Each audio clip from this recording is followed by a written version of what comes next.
Unit number 4, unpaid seller. Unpaid seller का मतलब होता है एक ऐसा सेलर जिसने गुड्स तो सोल्ड आउट कर दिया पर उसको अपना पूरा पैसा नहीं मिला है, तो उसे अपन कौन सा सेलर बोलेंगे? Unpaid seller. ठीक है। जैसे ए ने बी को गुड्स सोल्ड आउट किया और उसको वो अमाउंट नहीं मिला, है ना। ए ने गुड्स बेचा किसको? बी को, सपोज 40,000 का, और बी ने 30,000 रुपीज़ तो दे दिए पर बाकी का पैसा नहीं दिया। तो अगर कुछ भी अमाउंट सेलर को नहीं मिला, इवन अ सिंगल कॉइन, तो भी ए को क्या डिक्लेयर कर दिया जाएगा यहाँ पर? Unpaid seller. अनपेड सेलर मतलब जिसको पूरा पैसा नहीं मिला है, उसे अनपेड सेलर बोला जाता है। ठीक है। अब अनपेड सेलर के लिए वापस से अपन मॉड्यूल पर आते हैं। The whole of the price has not been paid और tendered and the seller had an immediate right of action for the price. अगर पूरा प्राइस नहीं मिला है सेलर को, तो उसके पास होगा right of action. Right of action का मतलब समझ में आया? वो केस कर सकता है। क्या कर सकता है वो? केस कर सकता है। ठीक है, प्राइस के लिए। हाँ, अब आएगा ना, ये तो चार्ट है, अभी आएगा ना वो आगे डिटेल में। हाँ, फिर उसके बाद में देखो, बिल ऑफ एक्सचेंज आपने दिया है लेकिन उसका भी पेमेंट आपको नहीं मिला है।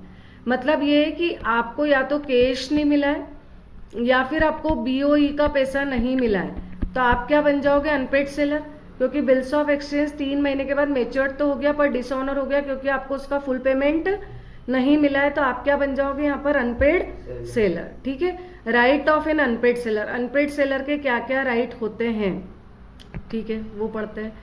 अनपेड सेलर के पास राइट रहेगा, पहला right, the lien on the goods of the price while he is possession of them. Unpaid seller के राइट 3 है। पहला है राइट ऑफ लीन। क्या है? राइट ऑफ लीन मतलब गुड्स की फिजिकल पोजेशन को अपने पास रोक कर रखना। गुड्स की फिजिकल पोजेशन को अपने पास रोक कर रखना लीन का मतलब होता है। कौन सी पोजीशन रोक के रखी है आपने? फिजिकल। मतलब आप गुड्स को अपने पास रोक कर रख रहे हो, डीओटी का नहीं बोल रही हूं मैं, फिजिकल पोजीशन आपके पास है। In case of insolvency of buyer a right of stoppage in transit. अगर बायर इंसॉल्वेंट हो जाता है, ये मस्ट है, अगर बायर इंसॉल्वेंट हो जाता है तो आप रास्ते में भी गुड्स को रुका सकते हो, उसको बोलते हैं गुड्स को रास्ते में रुकवाने को stoppage in transit. A right of resale is limited by this act. मतलब आप गुड्स को फिर से बेच भी सकते हो। ऐसे 3 राइट्स आपको मिलेंगे। पहला राइट ऑफ लीन मतलब फिजिकल पोजीशन को आपके पास रोक कर रखना। दूसरा, इंसॉल्वेंसी के केस में आप रास्ते में गुड्स को रोक कर रख सकते हो। तीसरा, आप गुड्स को रीसेल भी कर सकते हो। ये 3 राइट्स आपको मिलेंगे। क्लियर है? अब डिटेल में समझते हैं। Right of an unpaid seller against the goods. पहला, सेलर्स लीन मतलब सेक्शन कौन सा लगेगा इसके लिए? 47, है ना। राइट ऑफ लीन का मतलब है an unpaid seller has a right of lien on the goods for the price. हम किसके लिए कर रहे हैं ये right of lien exercise? Price के लिए। While is it in possession मतलब गुड्स फिजिकली उनके पास होना चाहिए, तभी आप राइट ऑफ लीन एक्सरसाइज कर सकते हो। तो इससे आप गुड्स को रोक कर रखोगे और उसे बोलोगे भाई पूरा पैसा दे दे, नहीं तो गुड्स मेरे पास ही है, मेरे पास ही पजेस हो रहे हैं। Exercise of right of lien किस केस में कर सकते हो? Where goods have been sold without stipulation of credit.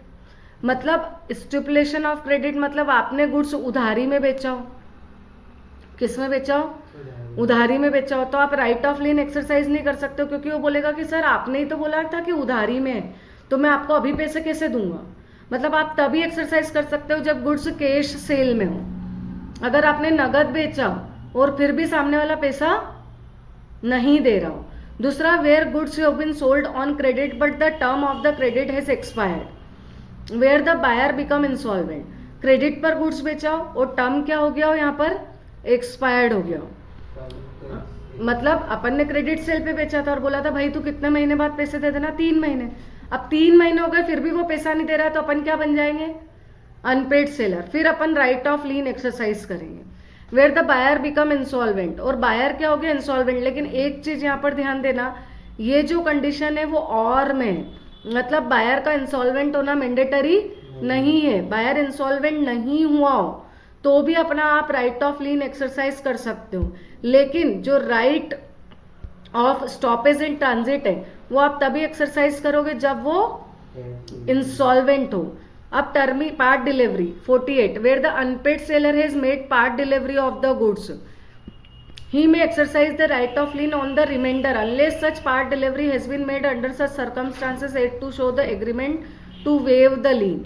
अगर आपने आधी डिलीवरी दे दी है, जैसे 200 किलो चावल का ऑर्डर किया था, 100 किलो तो आपने बायर को दे दिए, पर 100 किलो अभी भी आपके पास है, उसके बीच में आपको पता पड़ा कि बायर पैसे देने वाला नहीं है, तो आपने 100 किलो चावल रोक के रख लिए। लेकिन आपने एग्रीमेंट में लिख दिया कि नहीं, मैं तो अपने राइट को सेक्रीफाइस कर रहा हूँ, वेव कर रहा हूँ, छोड़ रहा हूँ, है ना। तो आपने खुद ने अपने राइट को वेव कर दिया है, सेक्रीफाइस कर दिया है, छोड़ दिया है, फिर आप राइट ऑफ लीन एक्सरसाइज नहीं कर सकते क्योंकि आपने पहले ही एग्रीमेंट बना दिया था कि भाई तू पैसे दे या मत दे, मैं तो पूरा गुड्स तुझे भिजवा के ही रहूंगा। क्या ऐसा होता है प्रैक्टिकली? नहीं।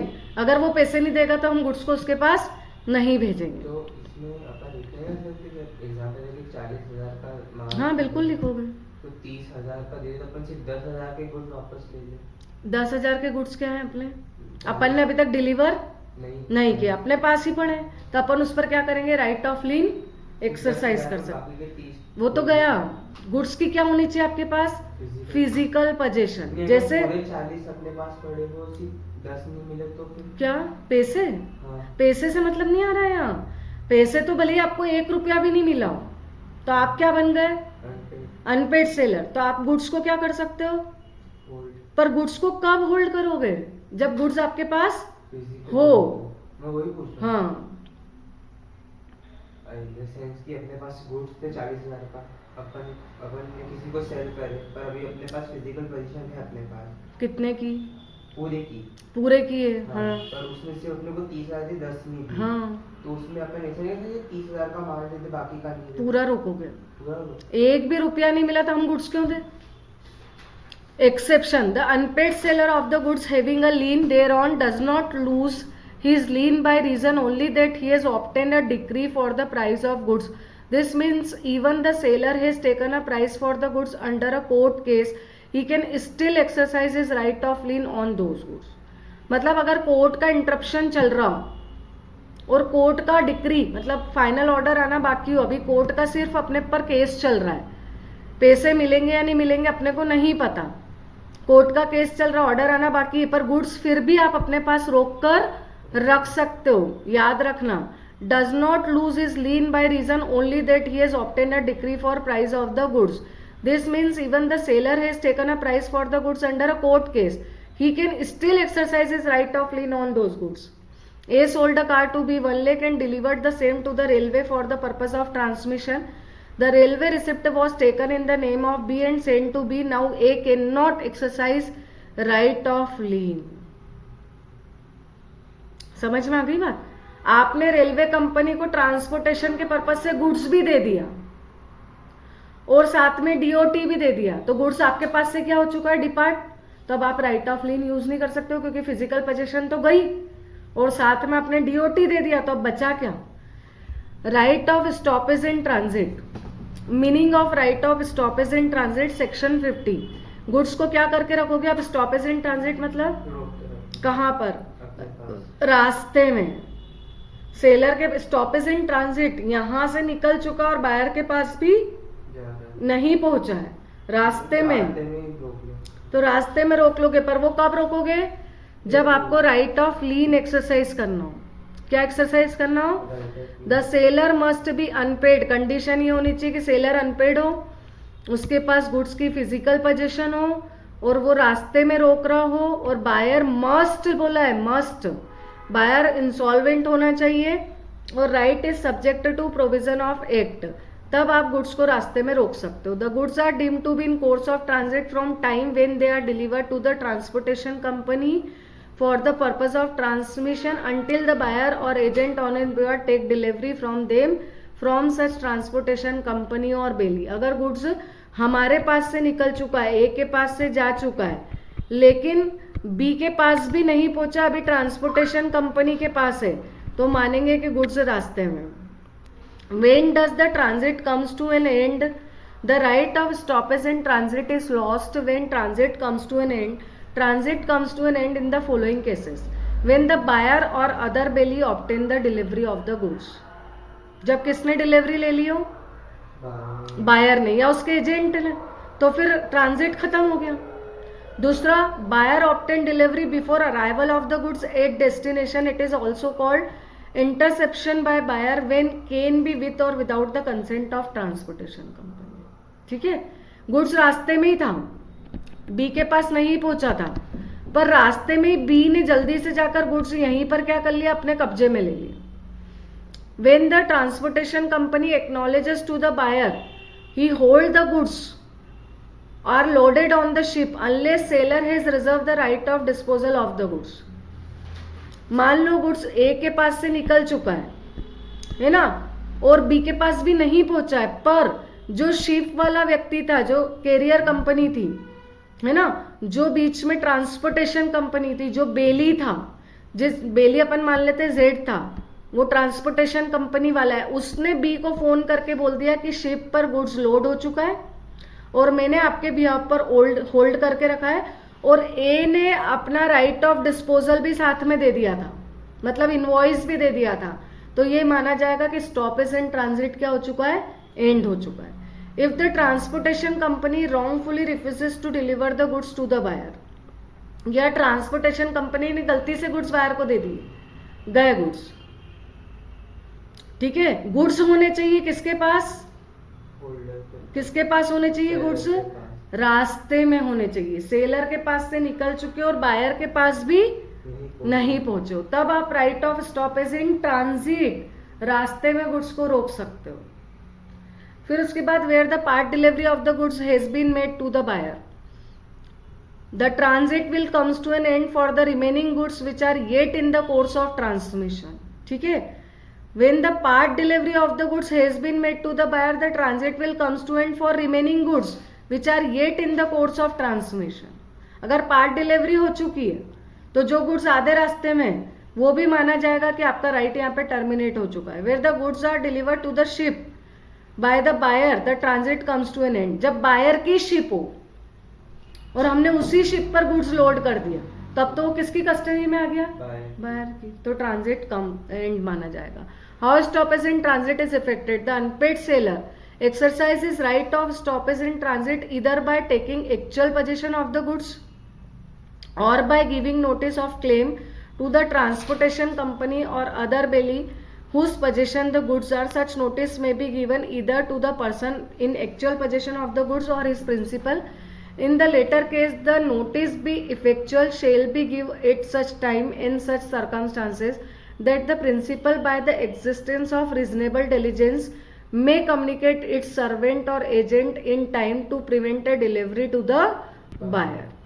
मतलब सेलर को अपना राइट अगर एक्सरसाइज करना है तो जिसके पास गुड्स की अभी फिलहाल फिजिकल पोजीशन है, सेलर उसको एक नोटिस भेजेगा प्रॉपर कि भाई गुड्स को बायर को डिलीवर मत करना क्योंकि मुझे पूरा पैसा नहीं मिला है, तो गुड्स को रास्ते में ही रोक लेना. या वो उसके किसी ऑथोराइज एजेंट को भी दे सकता है, तो भी वो इफेक्चुअल माना जाएगा. फोन पे भी बोल सकता है कि भाई गुड्स को अभी डिलीवर मत करना. When notice of stoppage and transit given by seller to the transportation company, he shall be redeliver the goods according to the direction of seller. The expenses of such redelivery borne by the seller. देखो goods ए के पास से जा रहा था B के पास, और Z जो था ट्रांसपोर्टेशन कंपनी थी. ए ने जेड को फोन करा कि बी तक गुड्स मत पहुंचाना, तो गुड्स जेड ने यहां से ही वापस रिटर्न किसके पास भेज दिया, ए के पास. तो जो ट्रांसपोर्टेशन एक्सपेंसेस है वो सेलर बियर करेगा. Distinguish between the right of lean and stoppage in transit, ये आपको घर पर पढ़ना है. अभी मैंने समझा दिया कि राइट ऑफ लीन में गुड्स आपके पास ही होना चाहिए, और right of stoppage in transit में सेलर के पास से तो निकल चुका है पर बायर के पास भी नहीं पहुंचा है. इफेक्ट ऑफ सबसेल और प्लेज बाय बायर, अगर बायर ने गुड्स सब प्लेज कर दिया है ना, तो क्या उससे राइट ऑफ लीन और स्टॉपेज इन ट्रांजिट अफेक्टेड होगा. तो देखो क्या लिखा हुआ है, सुनना ध्यान से. मान लो ए ने अपना गुड्स बी को भेजा, है ना, लेकिन गुड्स की फिजिकल पोजीशन अभी किसके पास है? ए के पास है। तो बताओ कौन सा राइट एक्सरसाइज कर सकता है? राइट ऑफ लीन, क्योंकि गुड्स अभी बी के पास नहीं है, ए के पास है ना। तो गुड्स ए के पास है, लेकिन डीओटी किसके पास चला गया? सपोज बी के पास, और बी ने उस गुड्स को उठाकर सी को प्लेज कर दिया उस डॉक्यूमेंट के बेसिस पर, या सबसेल कर दिया।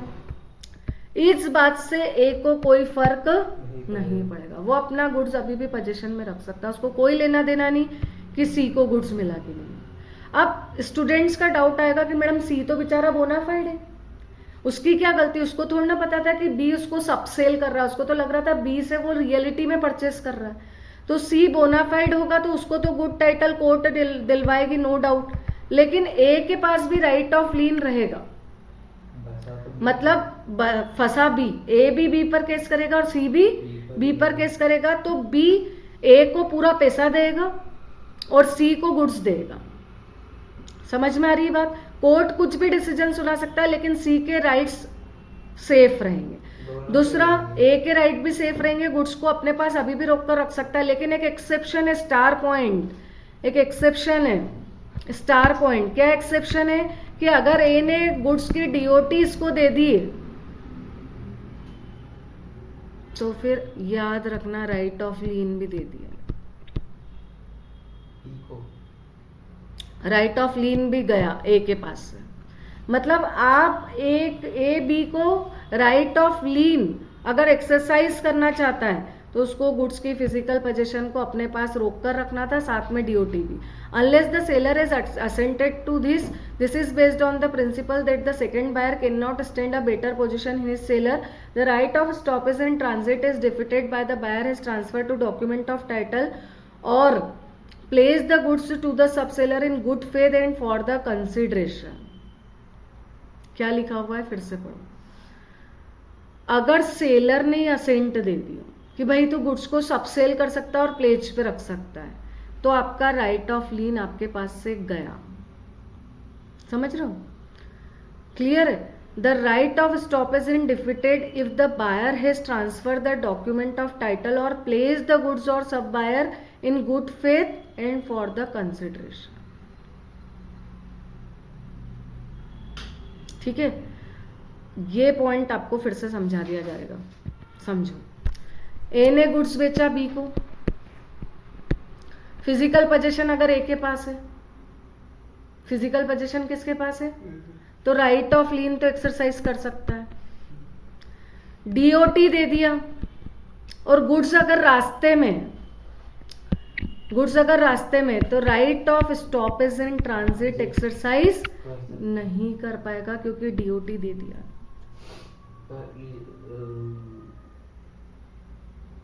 अगर उसके पास ए को डीओटी दे दिया तो लीन यूज कर पाएगा, तो भी उसके पास से गुड्स तो जाएगा ही जाएगा। राइट ऑफ लीन तो अपने पास से गया क्योंकि अपन ने गुड्स को रास्ते में भेज दिया। नहीं, जब हो और डीओटी बी के पास चलेगा तो फिर राइट ऑफ लीन तो एक्सरसाइज कर सकता है। तो उसके कोर्ट तो बोल जाएगा कि तुम उसको डीओटी दे तो गुड्स भी दे दो, तो वो बोलेगा ना पैसे दिलवा दो सर। एक बार राइट ऑफ लीन में फिर भी आप सेफ हो डीओटी देने के बाद भी, पर ट्रांजिट में तो गुड्स गया और डीओटी भी गया, तो फिर माना जाएगा कि आपका गुड्स भी गया, आपका right of stoppage in transit भी गया। ठीक है, क्लियर हुआ? अब exception where unpaid seller right of lien और stoppage in transit are defeated. कब आपका राइट ऑफ लीन भी गया और स्टॉपेज इन ट्रांजिट भी गया? When the seller has assented to the sale, mortgage और other disposition of the goods made by the buyer. Seller ने खुद ने ही असेंट दे दी, भाई मैंने गुड्स दे दिया है तुझे या नहीं दिया है, तू मुझे पैसे दे या नहीं दे, मैं तो तुझे फ्री छोड़ देता हूं, तेरी इच्छा हो वैसा यूज कर। तो जब सेलर ने ही कंसेंट दे दी तो अब लीन का राइट तो गया और स्टॉपेज भी गया।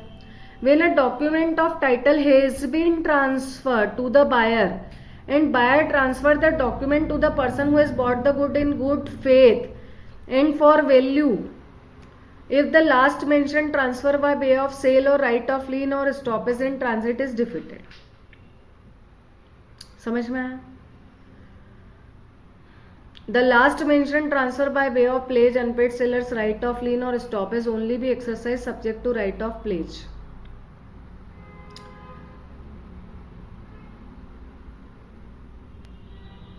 However, the pledgee may acquire by the unpaid seller to use the first instance other goods or security or pleasure available to him to satisfy his claim. देखो इसमें 2-3 चीजें ध्यान से समझनी पड़ेगी. When a DOT has been transferred to the buyer, DOT किसके पास चला गया है?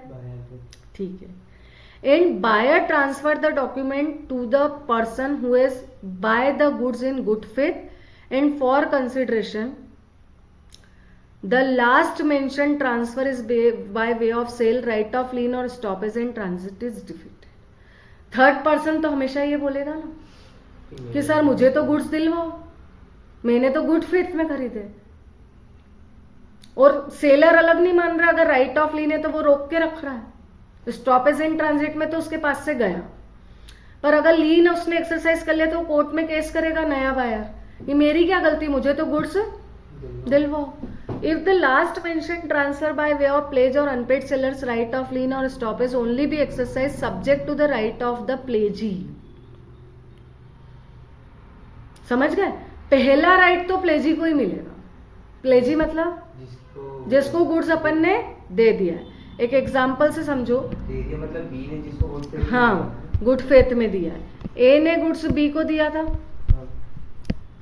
ए ने किसको दिया था गुड्स? बी को. ठीक है. और बी ने क्या करा था, उसको सब प्लेज कर दिया था जेड के पास, जबकि बी के पास बी ने ए को पूरे पैसे नहीं दिए और ए बन गया अनपेड सेलर. अब गुड्स किसके पास पड़ा हुआ है? ए के पास पड़ा हुआ है, तो राइट ऑफ लीन तो बनता है. लेकिन डीओटी बी के पास था, गड़बड़ियां हो गई. अब ए इधर राइट ऑफ लीन एक्सरसाइज करके गुड्स पे कब्जा जमाए हुए बैठा है, और डीओटी किसको कर दिया उसने ट्रांसफर? सी को या जेड को.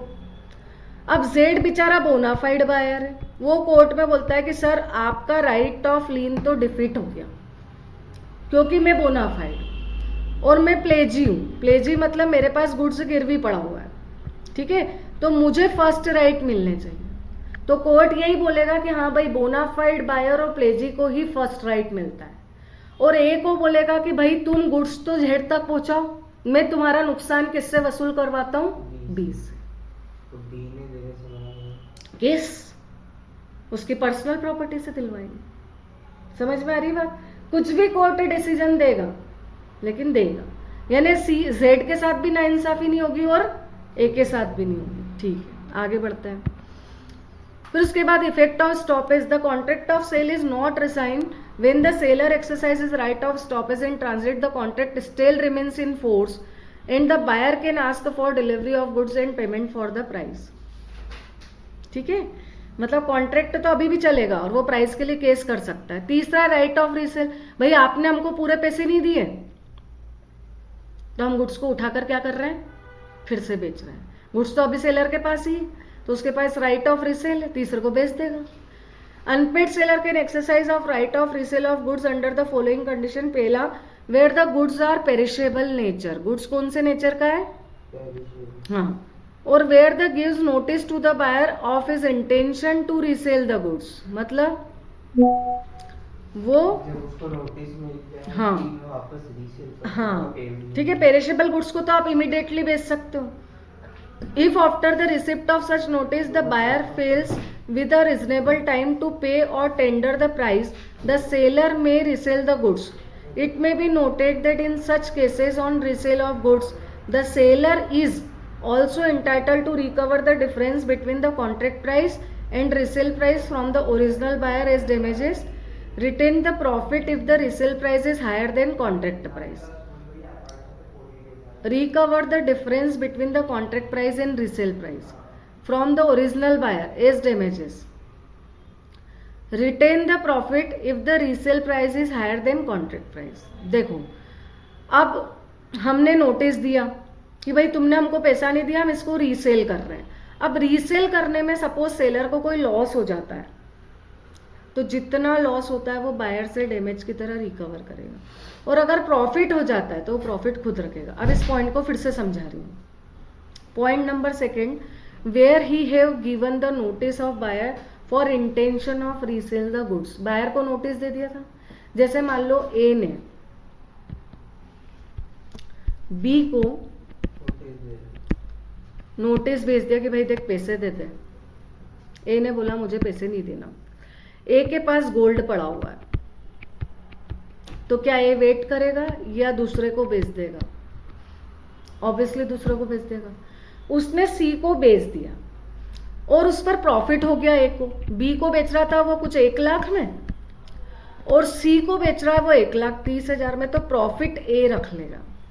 लेकिन अगर 1 लाख रुपए बी के साथ कॉन्ट्रैक्ट होता और आज की डेट में जब वो सी को बेच रहा है तब प्राइस 90,000 चलता होता, तो जो 10,000 रुपए का ये लॉस है वो किससे कवर कर लेगा? बी से एज अ डैमेजेस। तो ये तो दुनिया का दस्तूर है भाई, लॉस हुआ तो बी के माथे और प्रॉफिट हुआ तो हम आपके हैं कौन, हम रख लेंगे वो प्रॉफिट। ठीक है। Where the unpaid seller who has exercised the right of lien or stoppage in transit of resell the goods, the subsequent buyer acquire the good title thereof is against the original buyer, despite the fact that the notice of resale has not been given by the seller to the original buyer. Where an unpaid seller who has exercised the right of lien or stoppage in transit the resell the goods, the subsequent buyer acquire the good title is against the original buyer, despite the fact that notice of resale has not been given by the seller to the original buyer. Notice से कोई मतलब नहीं है। ये तो वही वाला case है ना, एबीसी का। हाँ, जैसे ए ने गुड्स भेजा, रास्ते में है और रास्ते में रुकवा लिया गया और रुकवा कर ए ने वो गुड्स जेड को भेज दिया। अब जेड को सेल कर दिया तो जेड को कौन सा टाइटल मिलेगा? Good title. इससे कोई मतलब नहीं कि ए भले ही नोटिस देना भूल गया हो बी को, तो ए की इस गलती का बी जेड के टाइटल पर कोई इफेक्ट नहीं पड़ेगा। क्लियर है? Where the property in the goods has not passed to the buyer, the unpaid seller is in addition to remedies a right of withholding delivery of the goods. The right is similar to lien is called quasi-lien. This is addition right used in case of agreement to sale. अगर property transfer नहीं हुई है तो और अच्छी बात है ना। This right is similar to lien, बहुत ही बढ़िया बात है। आप अपने पास रोक के रखो गुड्स को, इसे क्वासी लीन भी बोला जाएगा। The unpaid seller is in addition to remedy right of withholding delivery of the goods. The right is similar to lien is called quasi-lien. This is addition right to use the agreement to sell. Right of unpaid seller against the buyer. अब buyer के against क्या क्या case होंगे? Personal क्वासी-लीन मतलब अपन ने goods को अपने पास रोक कर रखा, ऐसा माना जाएगा, क्योंकि अभी एग्रीमेंट टू सेल मतलब प्रॉपर्टी ट्रांसफर होना बाकी है। नहीं, लीन में अपन गुड्स को सही में रोक के रखते हैं। ये लैपटॉप मेरे पास अगर सही में पड़ा हुआ, मैंने इस पे कब्जा कर लिया, तो ये क्या हो गया? राइट ऑफ लीन। लेकिन मैंने गुड्स आपको भेज दिया इंस्टॉलमेंट पे, लेकिन डीओटी नहीं दिया है, क्योंकि आपको मैंने बताया था हायर परचेस में डीओटी ट्रांसफर होता है at the time of payment of last instalment. तो मैंने गुड्स तो दे दिया पर डीओटी मेरे पास है, तो एक तरीके से क्या है मेरे पास? क्वासी लीन। ऐसा माना जाएगा कि गुड्स अभी भी मेरे पास ही है। अब पर्सनल केस कौन कौन से करोगे? 1 मिनट का टॉपिक है, right of unpaid seller against the buyer personally. समझ गए? बायर ने हमको पैसे नहीं दिए तो हम सबसे पहला केस किसके लिए करेंगे? पैसों के लिए। दूसरा, suit for damages for non acceptance. भाई मैं किसी और को भेज देता, तेरे कारण मैं अटका हुआ रहा, उसका केस करेंगे। Repudiation on contract before due date, breach of anticipatory contract. आपने ड्यू डेट के पहले कॉन्ट्रैक्ट तोड़ दिया तो ब्रीच ऑफ कॉन्ट्रैक्ट का केस भी होगा अंडर सेक्शन 60। ब्याज बट्टा, तेरे कारण गुड्स अटका हुआ पड़ा है, मुझे बाहर सप्लायर को पैसा देना है, मैं ब्याज लगाऊंगा। ये सारी रेमेडी मिलेगी। ठीक है। अब ये किसको मिलेगा? अगला जो remedy, right of buyer. Buyer को क्या क्या रेमेडी मिलेगी? अगर सेलर केस तोड़ता है तो, सेलर नहीं भेजता है गुड्स टाइम पे, तो बायर के पास क्या क्या राइट है? एक तो वो केस लगाएगा कि मुझे गुड्स नहीं मिला, दूसरा स्पेसिफिक परफॉर्मेंस गुड्स नहीं मिला और मुझे उसी तरह का गुड्स चाहिए था, जैसे मुझे विंटेज कार चाहिए थी मेरी शादी के रिसेप्शन के लिए, और मुझे विंटेज कार टाइम पर डिलीवर्ड नहीं हो पाई, जिसके कारण जो थी वो दुल्हन भाग गई। ठीक है, उसका केस होगा। Suit for breach of warranty, warranty breach हुई है भैया, ये तो सीधे सीधे, तो मैं उसका केस करूंगा तुम्हारे ऊपर। Repudiation of contract before due date और इंटरेस्ट तो करूंगा ही करूंगा। तो ये सारे केस जो है वो बायर कर सकता है। इनके सिर्फ टॉपिक पढ़ के आप इसके डिटेल मन से लिख सकते हो, इजी है। लेकिन ऑक्शन सेल जो है वो आपको पूरा समझना पड़ेगा। ऑक्शन सेल को मैं थोड़ा सा पहले समझा देती हूँ, फिर अपन आगे बढ़ते हैं। देखो, एक पर्सन है, उसके पास एक एंटिक पेंटिंग पड़ी हुई है, जिसका उसको क्या लगाना है? ऑक्शन। किसका ऑक्शन लगाना है? एक को पेंटिंग का। ठीक है, अब ए ने वो पेंटिंग ऑक्शन में रख दी और जेड को बोला कि तुम ऑक्शनियर बन जाओ। ऑनर है ए और जेड जो है वो ऑक्शन सेल का ऑर्गेनाइजर है, और उसकी पेंटिंग खरीदने के लिए खुद स्वयं भगवान राम आए हैं। ठीक है, तो ये जो पर्सन है, आने में बैठी है ना, तो जो मिस्टर राम है वो पेंटिंग परचेस करने आए। अब वो बड़ी दूर से आए। इधर ए ने जेड को बोला कि भाई एक काम करना, तुम ये ऑक्शन सेल जो अरेंज कर रहे हो उसमें लॉट में पेंटिंग जमा देना, मतलब 10 पेंटिंग का एक अलग अलग क्या बना देना, ग्रुप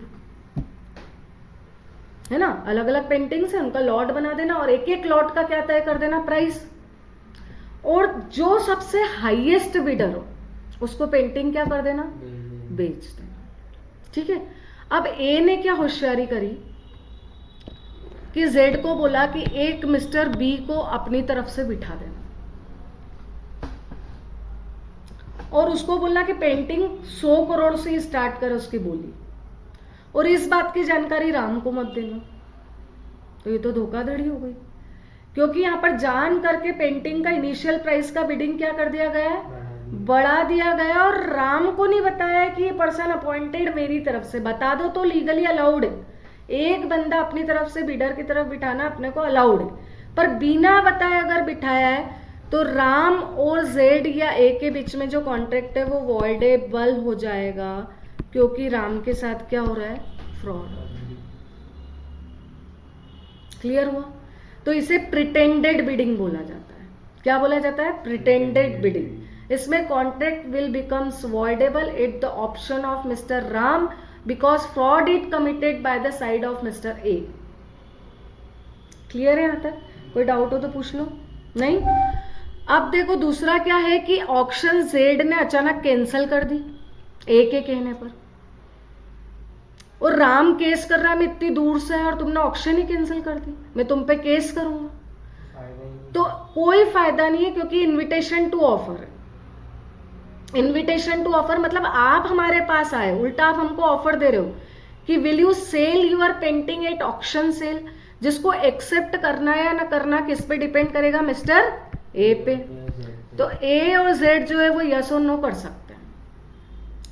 ठीक है, तो राम इस बात के लिए केस नहीं कर सकता, और यहां पर आपका चैप्टर जो है वो खत्म हो रहा है। When the goods are sold at a lot, completion of contract of sale, right to bid may be reserve, मतलब बिडिंग का जो राइट है जहां से शुरू होता है उसे रिजर्व प्राइस बोला जाता है ना, और राइट रिजर्व रहता है, मतलब ऑक्शन चाहे तो ओनर कैंसिल कर सकता है।